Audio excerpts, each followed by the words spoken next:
하나님의 말씀 로마서 2장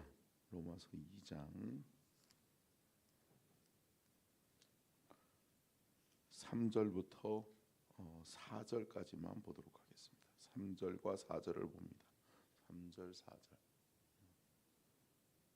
박재 집사님 이쪽으로 오시죠. 그래요. 감사해요. 자, 로마서 2장 3절과 4절 같이 읽겠습니다. 시작. 이런 일을 행하는 자를 판단하고 또 내가 하나님의 심판을 피할 줄로 생각하느냐? 홍대가 하나님의 인자하심이 너를 인하여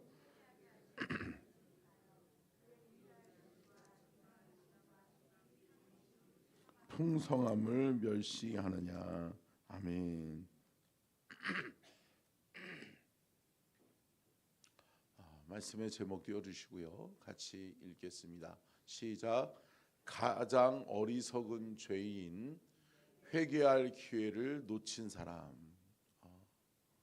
여러분, 기회가 있었음에도 불구하고 기회를 놓치는 것은 가장 안타까운 일이죠.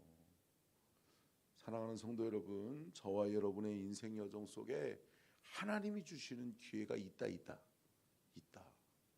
하나님이 주시는 기회가 있는데 그 기회를 놓치면 안 된다는 거죠. 우리 인생 속에 하나님이 주시는 것은 우리가 다 받는 은혜가 있기를 주의 이름으로 축복합니다. 받고 누리면 복이 되는 거예요.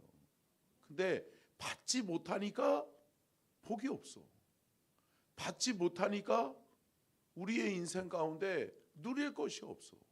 사랑하는 성도 여러분, 하나님이 주시는 거 다 받는 것이 은혜예요. 근데 여러분, 가장 어리석은 죄는 뭐예요? 가장 어리석은 죄는 회개할 기회를 하나님이 주시는 거예요. 끊임없이 돌아와라. 여러분, 구약 성경의 역사가 결국은 뭐예요? 돌아오라는 거예요. 하나님은 너 돌아와라. 너를 돌아봐라. 회개하고 돌이키고 돌아오라. 하나님은 끊임없이 우리에게 기회를 주시고 열어주시는데 돌이키지 않으면 안 돼요. 근데 여러분, 가장 어리석은 죄인이 뭐예요? 결국은 교만한 거예요. 교만한 거. 영적으로 교만해서 나 알아, 나는 다 알아 라고 이야기하면서 어때요? 하나님의 말씀에 반응하지 않는 거예요. 그러니까 여러분, 제가 이번 주간에 그 새벽에 말씀을 나누면서 계속 강조하게 되는 게 뭐예요? 소프트한 마음이에요. 너무 우리의 마음이 딱딱하게 굳어 있어. 여러분, 우리의 마음을 기경해서 소프트한 마음, 부드러운 마음으로 바뀌어야 될 줄로 믿습니다. 우리의 심령에 완악한 마음이 있으면 말씀의 씨앗이 들어올 수 없거든요. 말씀의 씨앗이 들어와서도 싹을 틔울 수 없고 뿌리를 내릴 수 없거든요. 뿌리가 깊지 않으면 열매를 못 맺어요, 못 맺는 거죠. 그렇기 때문에 우리의 마음에 우리의 심령밭을 잘 기경하고 갈아엎어서 우리가 부드러운 마음을 통해서 하나님의 말씀을 받아들이고 하나님의 말씀에 반응하여 열매 맺는 귀하고 복된 인생이 우리의 인생 될 수 있기를 주의 이름으로 축복합니다. 오늘은 특별히 죄에 대해서 말씀하고 있는데요.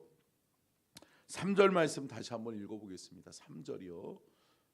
자, 같이 읽겠습니다. 시작. 이런 일을 행하는 자를 판단하고도 같은 일을 행하는 사람아, 내가 하나님의 심판을 피할 줄로 생각하느냐? 여러분, 안타까운 게 뭐예요? 이런 일을 행하는 자들을 판단하고도, 뭐예요? 판단한다라고 하는 건 뭐예요? 지적하는 거죠. 야, 당신 보이는 거예요. 다른 사람의 허물이 보이기 시작하는 거예요.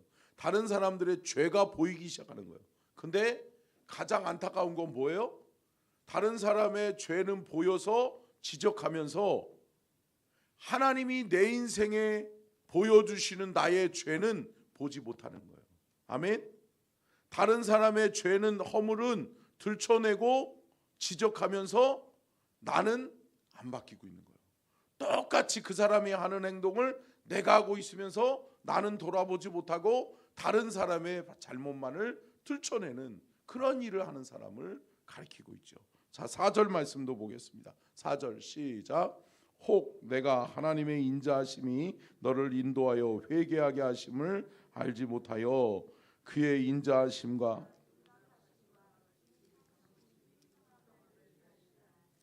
아멘. 자, 뭐라고 말씀합니까? 하나님은 어떠한 분이에요? 하나님은 인자하신 분이라고 말씀하고 있어요. 인자하시고 그리고 용납하심과 그리고 길이 참으심이 풍성함을 알고 깨달아야 되는데 뭐 하고 있다는 거예요? 멸시하고 있다는 거예요. 하나님의 말씀을 우습게 여긴다는 거예요. 하나님은 그러한 분이다라는 것을 알긴 아는데 안 바꾼다는 거예요. 그 하나님 앞에 내가 나아가지 못하고 있다는 거예요. 사랑하는 성도 여러분, 우리는 하나님의 보좌 앞에 믿음으로 나아가서 하나님의 그 풍성하신 인자하심과 은혜를 받아 누릴 수 있기를 주의 이름으로 축원합니다. 그렇다면 여러분, 죄가 뭐냐? 죄의 종류를 우리가 좀 살펴볼 필요가 있는데요. 여러분, 원죄와 자범죄가 있다라고 이야기를 해요. 원죄는 뭐죠? 원죄는 조상적부터 또 우리가 인간의 본성 안에서 죄가 있다라고 하는 거예요. 그래서 이 원죄를 이야기하고 자범죄는 뭐라고 그래요? 알고 모르게 지은 우리의 삶의 죄악, 생활의 죄악, 내가 살아가면서 지은 죄악들, 이것을 자범죄라고 이야기하죠. 원죄는 누가 해결해야 돼요? 하나님이 해결해 주셔야 돼요. 내 스스로 해결할 수 없는 거예요. 근데 여러분, 더 안타까운 게 뭐예요? 내가 지은 죄마저도 기억하지 못하는 거예요. 내가 행한 죄임에도 불구하고 그것이 죄인지도 모른 채 살아가고 있다는 거예요. 여러분, 이런 어리석은 죄가 우리 안에 없기를 주님의 이름으로 축복합니다. 그리고요, 여러분 보세요. 죄의 종류를 살펴보면, 그러니까 자범죄의 종류죠. 첫 번째가 뭐예요? 알고 지은 죄예요. 알고 지은 죄. 여러분, 알고 지은 죄가 커요? 아니면 모르고 지은 죄가 커요? 알고 지은 죄가 큰 거죠. 저기 사람 있네? 그러고서 사람을 치면 돼요, 안 돼요? 안 되죠. 근데 사람이 뛰어들어오는 거를 못 봤어. 그래서 칠 수는 있어요. 똑같은 죄지요. 사람을 치은 죄지요. 근데 여러분, 알고 지은 죄와 모르는 죄가 다르다. 오늘 본문 말씀에서 말씀하고 있는 건 뭐예요? 알고 있는 죄를 너희들이 모른다 하는 거예요. 외면하는 거예요. 사랑하는 성도 여러분, 우리 안에 이러한 죄가 씻음바 되어지기를 주의 이름으로 축복합니다. 두 번째요, 모르고 지은 죄죠. 모르고 지은 죄. 여러분, 이것은 누가 도와줘야 회개할 수 있어요? 하나님이 우리로 하여금 깨닫게 하시는 때가 있다.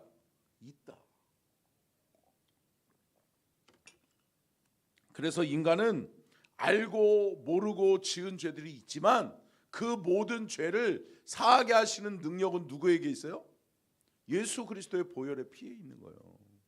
근데 여러분, 예수 그리스도의 보혈의 피는 우리의 알고 지은 죄, 모르고 지은 이러한 자범죄에만 해결하는 것이 아니라 우리의 모든 원죄까지도, 아멘.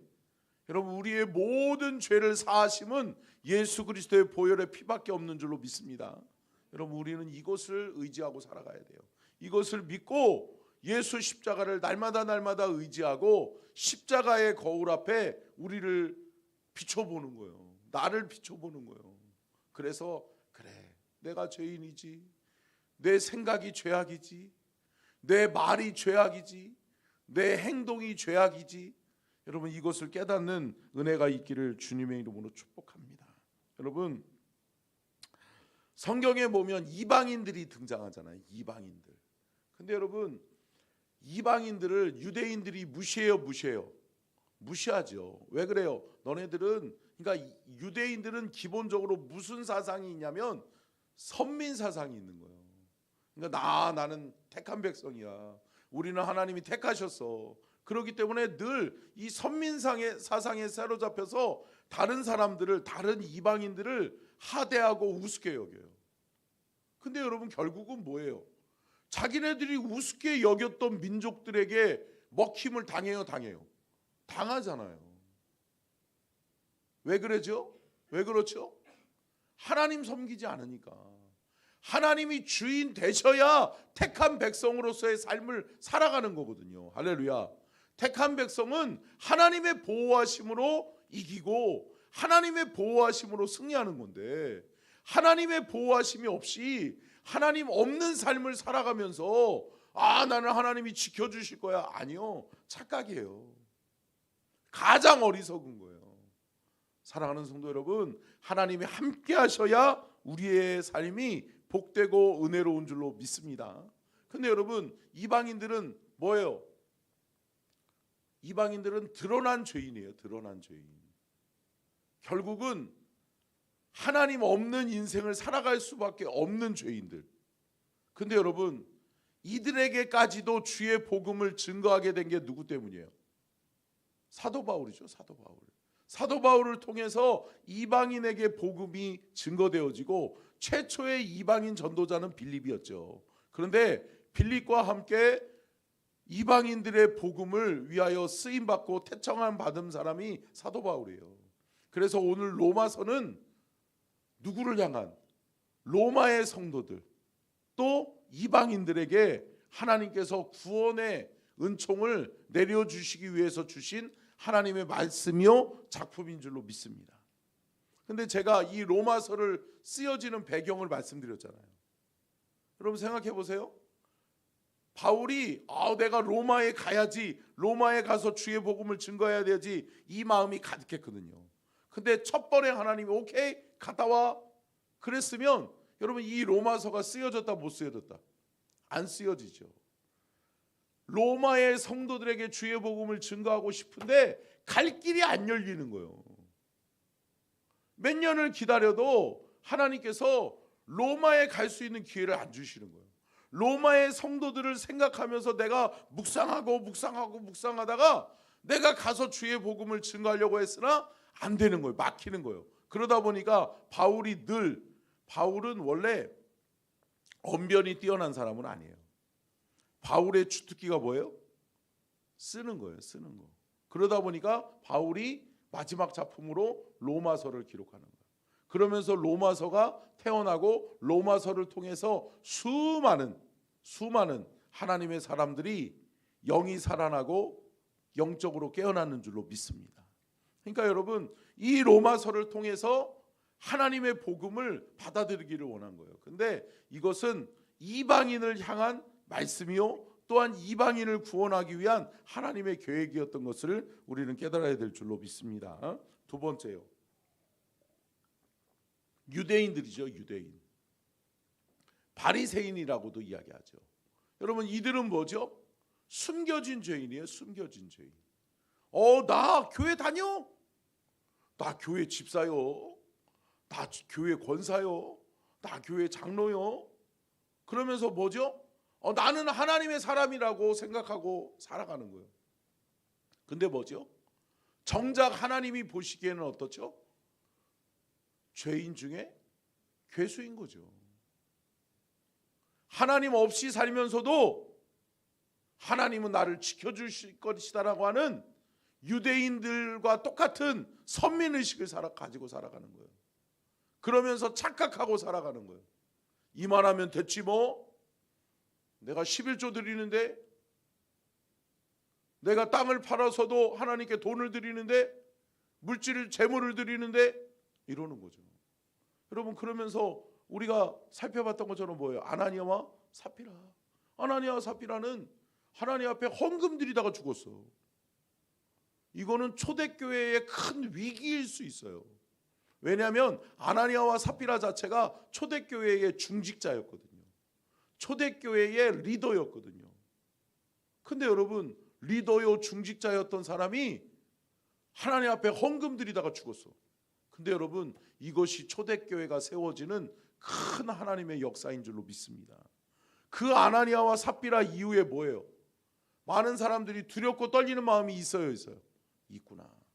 하나님을 업신여기면 안 되는구나. 하나님 살아계시는구나. 하나님을 속일 수 없구나 라고 하는 하나님의 공의의 역사가 세워지는 거예요. 여러분, 우리가 두렵고 떨리는 마음이 있어야 돼요. 하나님 사랑하는 마음도 있어야 되지만 그 하나님을 사랑하는 마음 위에 뭐가 있어야 돼요? 하나님을 두려워하고 떨리는 마음으로 하나님을 섬겨야 될 줄로 믿습니다. 여러분, 이 마음 없으면 어때요? 여러분, 귀하게 여기지 않으면 하대하는 경향이 있어요? 사람들은 다 있어요. 이런 마음이 있어요. 터부시예요. 여러분, 우리가 받은 복음, 우리가 받은 구원의 은총은 여러분 값싼 복음이 아니라는 거죠. 거저받았다라고 해서 값싸다라고 이야기하면 안 돼요. 여러분, 값을 주고 살 수 없기 때문에 값없이 주신 것임을 믿으시기를 주의 이름으로 축원합니다. 우리가 값을 지불할 수 없을 정도의 큰 은혜이기 때문에 그 은혜는 하나님이 뭘로 주셨다? 은혜로 주셨다. 값없이 주셨다. 아멘. 여러분, 이게 기독교의 가장 중요한 교리예요. 그래서 여러분, 이 로마서는 신앙의 교리 문답서예요. 그러니까 여러분, 이 말씀을 한 절 한 절 보면서 저도 제가 새벽 기도를 인도하면서 좀 말씀의 범위를 추추추 나가고 싶은데 하나님이 한 절 한 절 읽다 보면 여기 안에 깊은 또 오묘한 하나님의 진리가 숨겨져 있는 거예요. 그냥 지나칠 수가 없어서 우리 성도님들과 나눠서 우리 성도들이 하나님의 말씀으로 새로워지기 위해서, 아멘, 하나님이 우리에게 주시는 말씀인 줄을 믿으시기를 주의 이름으로 축원합니다. 자, 그 다음은 뭘까요? 그렇죠, 그리스도인이에요. 여러분, 그리스도인이 뭐예요? 용서함 받은 죄인이에요. 아멘. 보혈로 깨끗함, 씻음을 받은 죄인이 누구냐? 그리스도인이라는 거예요. 그러니까 여러분, 나는 그리스도인이야 라고 이야기하면서 나는 죄가 없었던 사람인 양 살아가면 안 돼요. 아멘. 용서함 받은 죄인이라는 거예요. 용서받은 거예요. 예수의 보혈의 피의 공로로 나의 죄가 씻음바 되어진 거라고요. 나는 뭐 언제부터 나는 거룩하냐? 아니요. 여러분, 우리는 그리스도의 은혜를 말미암아 죄 사함을 받은 것은 나의 공로가 일도 없어요. 하나님이 보내셨죠. 하나님이 보내신 그 예수 그리스도가 나를 사랑하셔서 죽으셨죠. 다 이루셨죠. 아멘. 그렇다면 사랑하는 성도 여러분, 믿음의 성도는 함께 따라하겠습니다. 은혜로 살아야 한다. 아멘. 여러분, 내 의를 드러내는 것이 아니라 은혜지요. 목사님, 집사님, 은혜지요. 할렐루야. 여러분, 은혜예요. 이번 지방회 때도 전혀 잘 못 보던 목사님이 오셔가지고 저한테 오더니 제 손을 탁 잡더니 벌써 4년이 지났는데 주 목사님이 서천중앙교회 가서 너무 좋다 그러면서 훨씬 연배가 많으신 목사님인데 거의 4년 만에 만났어요. 4-5년 만에 만났어. 근데 서천중앙교회 목사님이 가서 너무 좋다 그러면서 목사님 잘 될 줄 알았어 그 얘기 하시더라고요. 근데 제가 그래요 목사님 이제 알았어요 내가 그랬겠어요? 아니요. 하나님의 은혜예요. 저는 전적인 하나님의 은혜라고 믿어요. 아멘. 사랑하는 성도 여러분, 우리의 삶에 이루어진 모든 일들이 주의 은혜라. 아멘. 은혜로 받으시기를 주의 이름으로 축원합니다. 은혜로 받아야 겸손할 수 있어요. 오늘 본문 말씀에 등장하는 이 사람은 누구예요? 결국은 교만한 사람이에요. 교만한 사람. 여러분, 교만한 사람이 따로 있어요? 아니요. 악한 사탄이 들어와서 나의 의를 드러나게 만드는 거예요. 내 의만을 보게 만드는 거예요. 나의 죄를 보는 것이 아니라 나의 의를 보게 만드는 거예요. 여러분, 은혜는 뭐예요? 내가 죄인임을 날마다 고백할 수 있고 깨달을 수 있는 것이 은혜다. 아멘. 사랑하는 성도 여러분, 오늘 하루를 살아가면서 저와 여러분이 영적으로 교만해지지 않기를 주의 이름으로 축원합니다. 나 은혜로 살아. 하나님의 은혜예요. 하나님의 은혜 없으면 나는 아무것도 아니에요. 아멘. 한번 고백해 보실까요? 하나님의 은혜가 아니면 나는 아무것도 아닙니다. 아멘. 여러분, 이게 우리가 낮아지는 것 같죠? 아니요. 하나님이 우리를 높이시는 이유가 되는 거예요. 아멘. 나는 죄인이고 하나님의 은혜로 살아요 하면 하나님이 우리를 붙드셔서 우리를 높이시고 우리를 사용하실 줄로 믿습니다. 기도하겠습니다. 좋으신 하나님,